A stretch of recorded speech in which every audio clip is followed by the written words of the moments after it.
ମାନିଲା ପୁତ୍ର ପାଇ ପୀରେ ଦେବ ଶିରିଣୀ ମାନିଲା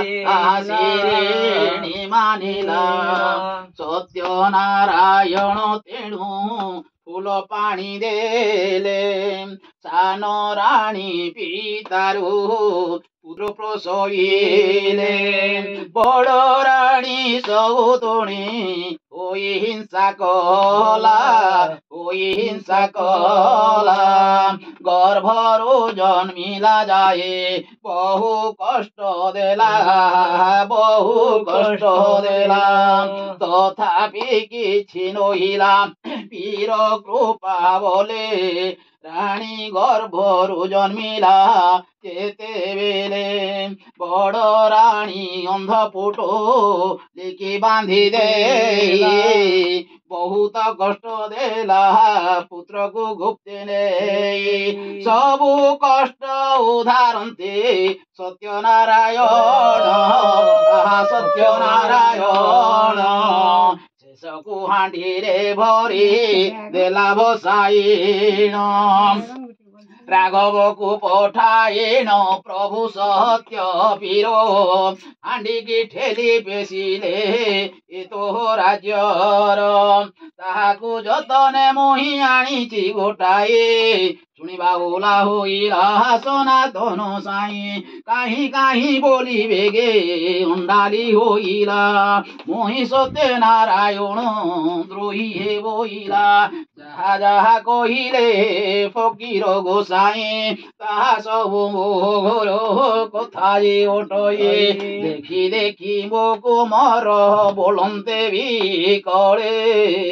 ଅସି ମାୟାଧର ପୁତ୍ର ଅର୍ପିଲେ ତାକରେ ବୋଇଲେ ନେଇ ପ୍ରଭୁଙ୍କୁ ଶିରିଣୀ କି ଦେବୁ ଶିରିଣୀ କି ଦେବୁ ବଡ଼ ରାଣୀ ସ୍ତ୍ରୀ ସେ ତ ତାକୁ ନ ଦଣ୍ଡିବୁ ସେ ଔଷଧ ତଣ୍ଡୁଳରେ ଶିରିଣୀ ସୁପାରି ସବୁ ଠୁଳ করে ପୂଜା କର ଭକ୍ତ ଭରେ ରାଜ୍ୟରେ ପୀର ମହିମା ପୂଜାକୁ ପ୍ରସାର ଶୁଣି ସବୁ ସମ୍ପତ୍ତି କି କଲା ଦଣ୍ଡଧର ପୀର ବାବା ଚଲିଗଲେ ହୋଇନ ଆନନ୍ଦ ପୁତ୍ର ପାଇ ପ୍ରଭୁ ପୂଜା ଦେଲା ନରଧବ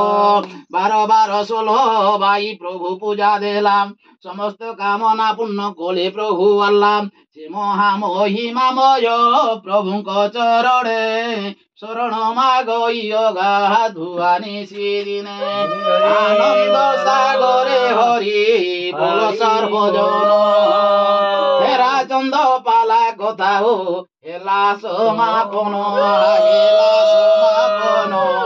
ଆନନ୍ଦରେ ସର୍ବଜନ ଦିଅ ହରି ବୋଲ ଜୟ ମାନଙ୍କର ସବୁ କଟୁର ଘତୁଳ ଜୟ ସତ୍ୟନାରାୟଣ ସତ୍ୟନାରାୟଣ ପାଦେ ଦିଅ ହେ ଶରଣ ଶ୍ରୀ ସତ୍ୟନାରାୟଣ ଭଗବାନ की जय ମାନଙ୍କର सर्व इष्ट खंडन करंतु बोलान एक बार सब परिवार सर्व दुख निवारण करंतु बोलान एक बार मातृ गर्भ फल प्राप्ति करो बोलान एक बार एई बोले भगवान समस्त मन इवेच था बोलान एक बार